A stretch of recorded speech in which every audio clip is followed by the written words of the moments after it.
Hello friends, reaching 70 years is quite the milestone, one that seemed impossibly distant in my youth. It's remarkable how quickly life unfolds. One moment, you're in your 20s with endless energy and ambitious plans, and the next, you're waking up in a body that surprises you daily, carrying memories that span decades. As I've entered this chapter of my life, I've noticed something unexpected. I've gradually started keeping to myself more and more. This wasn't always my way. For most of my life, I was surrounded by people, friends, family, community events, always the reliable one everyone counted on. But somewhere along this journey, something fundamental shifted. At first, I wondered if this change was unique to me. Now I realize many of us experience this transformation as we age, though few discuss it openly. Today, I'd like to share why this happens, and perhaps you'll recognize your own experience in my words. If this resonates with you, give this video a thumbs up.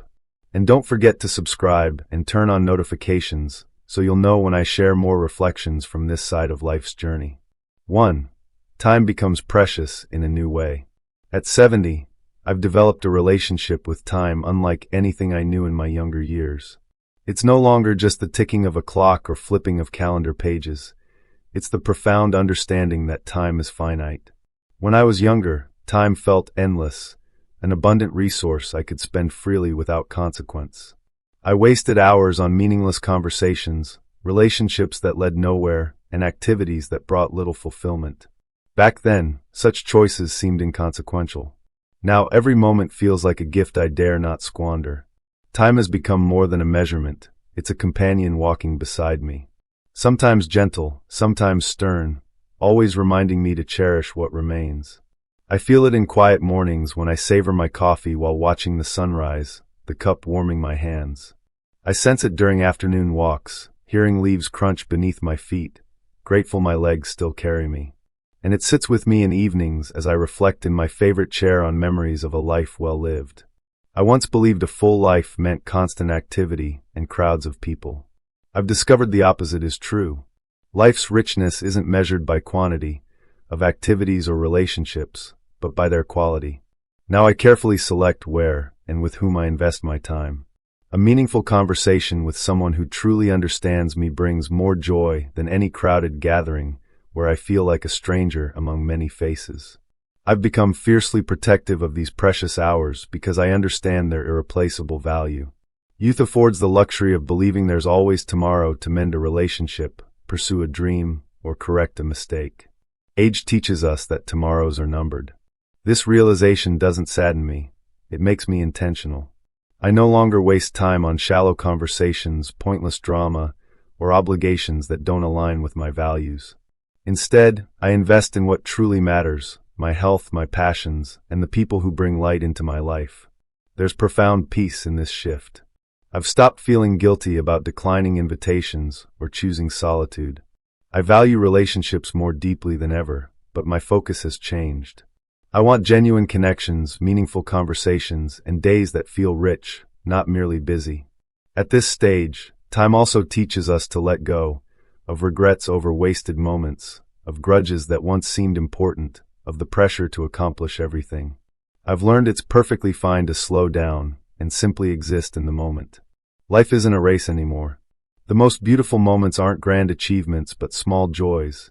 A favorite song, a gentle breeze, heartfelt laughter shared with someone dear. Yes, time feels more precious than ever, but also richer. I've stopped chasing it and started savoring it. In doing so, I've found contentment I never knew was possible. At 70, I don't want to waste a single moment. Not from fear, but because I finally understand what a treasure each moment truly is.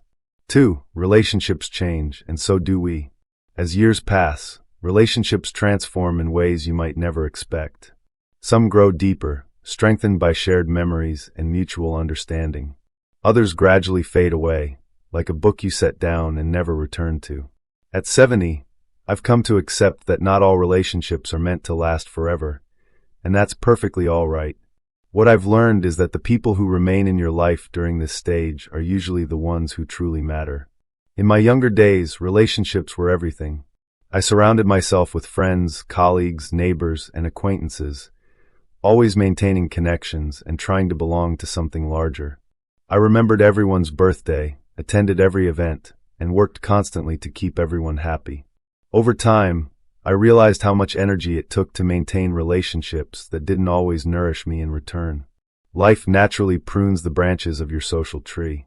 People move away, become busy with their own lives, or change in ways that make staying connected difficult. Some relationships end with heartbreak, others simply drift apart with passing time. I used to take these losses personally, wondering what I could have done differently to preserve the connection. Now I understand that life's journey pulls us all in different directions. People enter our lives for a reason, a season, or a lifetime, and recognizing which has brought me unexpected peace. But it's not just others who change, we change too. I'm not the same person I was at 40 or even 60. My priorities have shifted dramatically. I value simplicity, kindness, and authenticity more deeply than ever. I no longer have patience for drama or one-sided relationships where I give everything and receive little in return. I once believed being available to everyone made me a good friend or family member. Now I understand that meaningful relationships are reciprocal. They shouldn't drain you. They should fill your spirit. Some of my most profound lessons about relationships came through heartache, trust broken by people I deeply cared about, loyalty unreturned, or kindness taken for granted. These experiences left scars, but they taught me essential skills: how to set healthy boundaries, recognize warning signs early, and most importantly, value my own well-being. Today, I give my time and energy to people who lift me up, not those who weigh me down with their demands or drama. Still, I occasionally feel pangs of nostalgia for relationships that have faded. A friend who once felt like family, but whom I haven't spoken with in years, or a relative whose life path diverged significantly from mine. Looking back on these connections is bittersweet, but I've learned to appreciate them for what they were: precious chapters that helped shape me into who I am today. 3. Trust becomes more complicated. The older you get, the more you realize how fragile trust can be. In my younger years, I trusted easily, believing in people's inherent goodness and honorable intentions. But as life unfolded, I encountered betrayal in ways that taught me caution. Once broken, trust is difficult to restore. At 70, I find myself far more selective about whom I allow into my inner circle. It's not that I've grown bitter or angry, I haven't, but experience has taught me to be careful. Over the decades, I've been let down by people I never expected would hurt me. A friend who proved more interested in what I could provide than who I was as a person. A business partner who prioritized personal gain over our shared vision. Even family members who, for reasons I may never fully understand, distanced themselves in ways that left me questioning where I went wrong.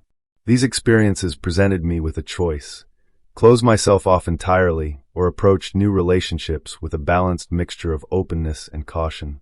I chose the latter, though that caution comes with its cost. When someone new enters my life now, my first instinct isn't excitement or curiosity, it's a gentle wariness. I find myself wondering about motivations and intentions. It's not a mindset I particularly enjoy, but one born from necessary self-protection. However, I've also discovered that trust isn't just about others, it's about trusting yourself. Trusting your instincts when something doesn't feel right. Trusting your ability to walk away from toxic relationships, regardless of their duration. Trusting that it's perfectly acceptable to protect your heart, even if that means maintaining some distance. Trust remains complex. I've met people in recent years who have restored my faith in humanity, if only incrementally. A stranger who helped when I dropped items at the grocery store. A neighbor who checks in during severe weather. These small kindnesses remind me that while trust may be harder to give nowadays, it's not impossible. At this stage of life, I've made peace with the reality that trust will always require delicate balance. It's not about building impenetrable walls, but creating sturdy gates, strong enough to keep out those who might cause harm, yet open enough to welcome love, kindness, and connection when it feels right. Ultimately, my approach to relationships and trust has become simpler in its complexity. I deeply cherish the few people I trust completely and maintain firm boundaries with those who haven't earned that trust. While I may never trust as readily as I once did, I value the relationships I do have more profoundly. At 70, that feels like a treasure worth protecting. 4. The world feels different now. At 70, the world feels like an entirely different place from the one I grew up in. It's not just the pace of life that has changed, it's the very fabric of how we connect with one another.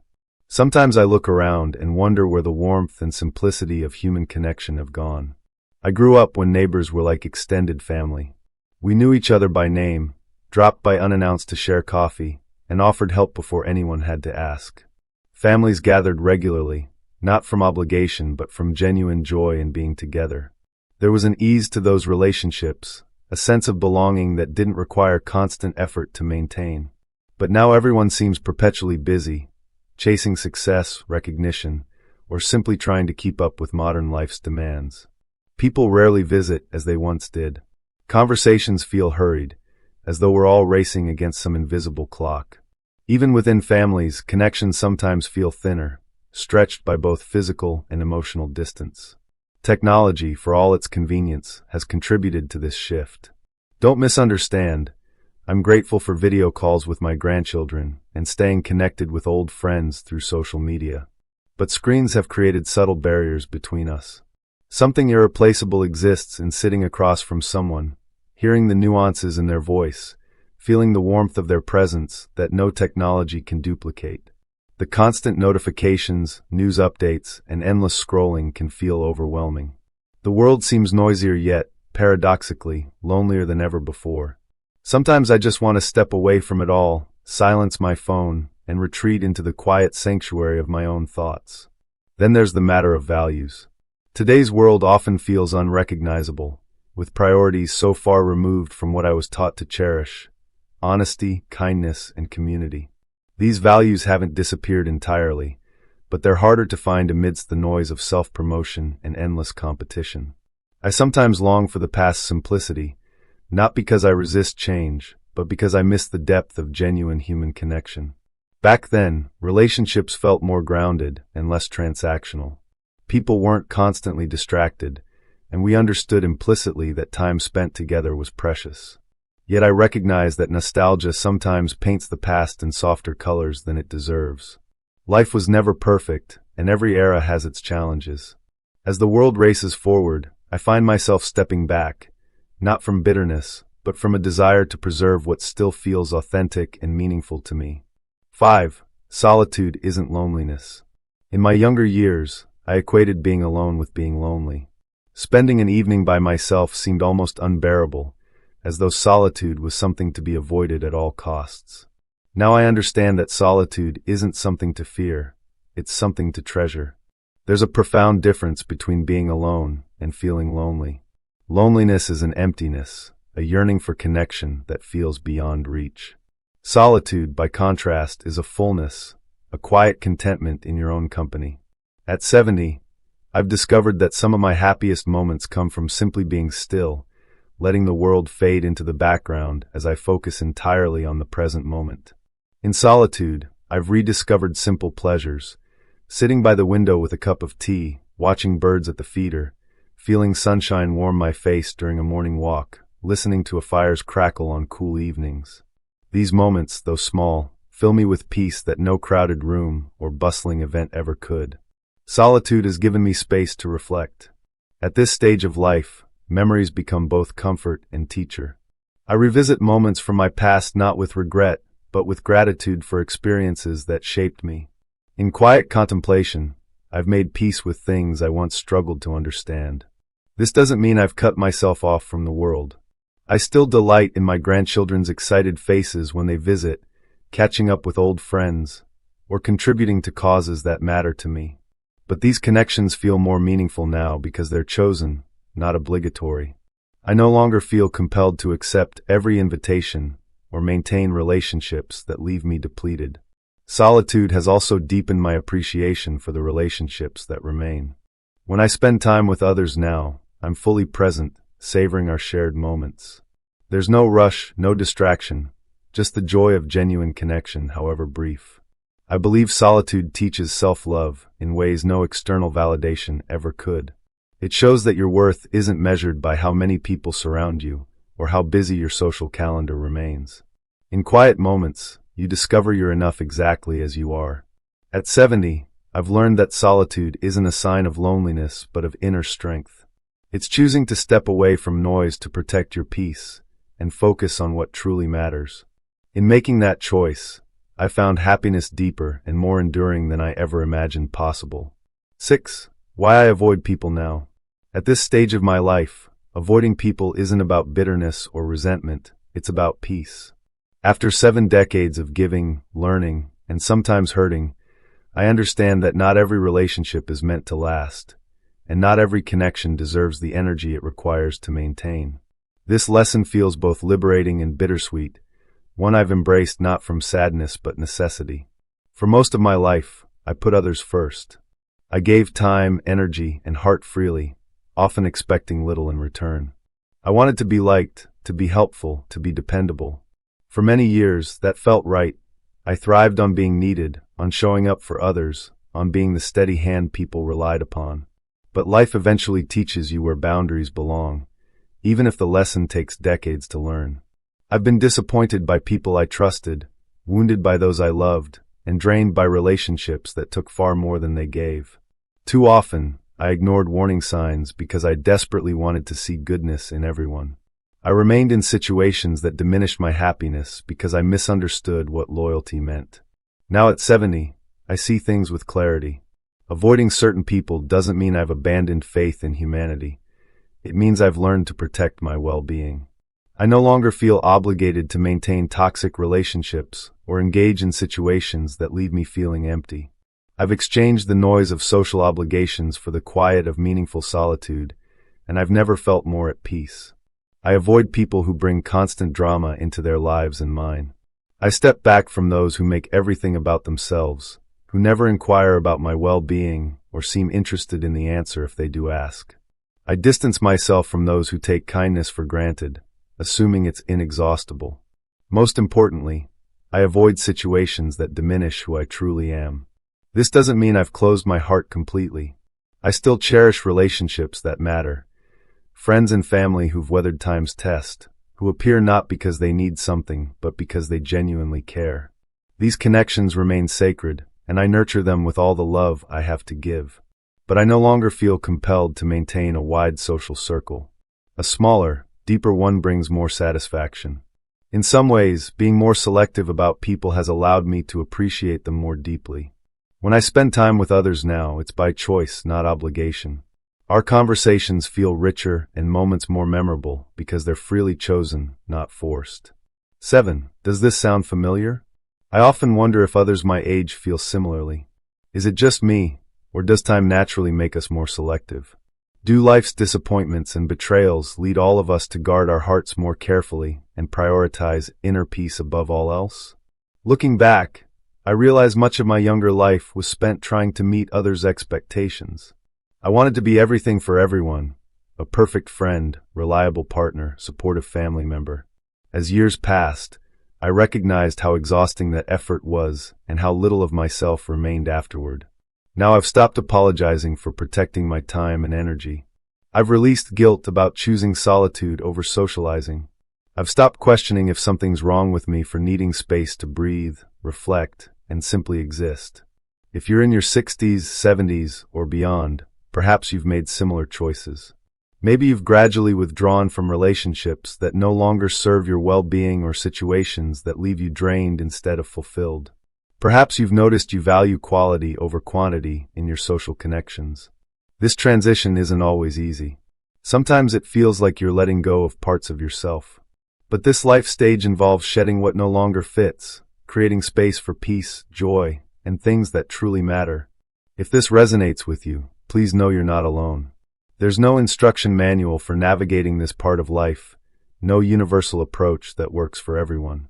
Some people thrive in large social circles well into their golden years, which is wonderful for them. But if you're like me and find comfort in solitude and deeper, fewer connections, that's equally valid. At 70, I've learned it's perfectly acceptable to release what no longer serves your spirit. It's right to prioritize yourself, protect your peace, and live authentically. In doing so, I've discovered freedom I never knew existed. Freedom to be completely, unapologetically myself. So if you find yourself stepping back from people or choosing solitude more frequently, don't view it as loss, see it as gain. What a gift to shape a life that feels right for you, even when it looks different from others' expectations. Here's to this chapter of life, a time of reflection, growth, and courage to live authentically. May we all find the peace we deserve. 8. Embracing this chapter. At 70, I've come to see life not as a series of endings, but as a succession of beginnings. Each stage brings unique lessons, challenges, and beauty, and this one is no exception. This chapter, with its quiet simplicity and deeper reflection, feels like a culmination, time to embrace who I've become and release what no longer matters. Youth often comes with urgency, a constant need to do more, achieve more, be more. There's restlessness driving you forward, fueled by belief in endless possibilities. As you age, that restlessness fades. You stop chasing what lies ahead and start appreciating what's right before you. This shift isn't surrender, it's refocusing your attention. This chapter celebrates simplicity, savoring small moments often overlooked. Morning light streaming through windows, a grandchild's laughter, a loved one's familiar embrace. These moments anchor me, reminding me what truly matters. It's also a time for reflection. At 70, I look back on my journey not with regret, but with gratitude. There were triumphs that filled me with pride, mistakes that taught resilience, and heartbreaks that shaped me in ways I couldn't comprehend at the time. Each experience, however small, has woven the tapestry of my life. But this chapter isn't solely about looking backward. It's about looking forward too. There's quiet excitement in knowing I still have time to create, learn, and grow. It's time to focus on what brings joy, whether tending a garden, exploring new interests, or simply being present in stillness. One of this chapter's greatest gifts is freedom. Freedom from expectations, both external and self-imposed. I no longer feel pressure to prove anything or meet arbitrary standards of success. Instead, I've embraced the profound truth that simply being is enough. This chapter has taught me the importance of saying no to obligations that drain me, to relationships that no longer serve me, to the pressure of being everything for everyone. By doing so, I've created space for what truly matters: peace, love, and genuine connection. There's unique courage that comes with aging, willingness to live authentically without apology. I no longer fear judgment for my choices, or worry about being misunderstood. At 70, I've earned the right to prioritize my well-being, speak my truth, and live life on my terms. This chapter also centers on gratitude for the life I've lived, people I've loved, and memories I've created. Gratitude for strength that carried me through difficult times and joy that illuminated good ones. Gratitude for the simple blessing of being here, with more life to experience and wisdom to gain. Embracing this chapter means accepting the past without clinging to it, welcoming the present with open arms, and approaching the future with hope. It means finding beauty in everyday moments, treasuring meaningful relationships, and releasing anything that doesn't bring peace. The journey isn't always smooth. There are moments of loneliness, uncertainty about what comes next, missing people and places that once filled my days. But even in those moments, quiet strength emerges, a reminder that I've come this far and have everything needed to continue. At 70, I've realized life isn't about grand milestones but meaningful moments that fill our days. This chapter, though different from earlier ones, holds equal importance. In many ways, it feels most authentic, honest, and peaceful. Embracing this chapter isn't about accepting limitations, it's celebrating possibilities. It's honoring life lived while remaining open to whatever comes next. Most importantly, it's about living fully, deeply, and authentically one day at a time. Closing thoughts. At 70, life has taught me that fulfillment doesn't come from quantity of possessions or achievements, but from the quality of what we cherish, meaningful moments, genuine connections, and inner peace we cultivate.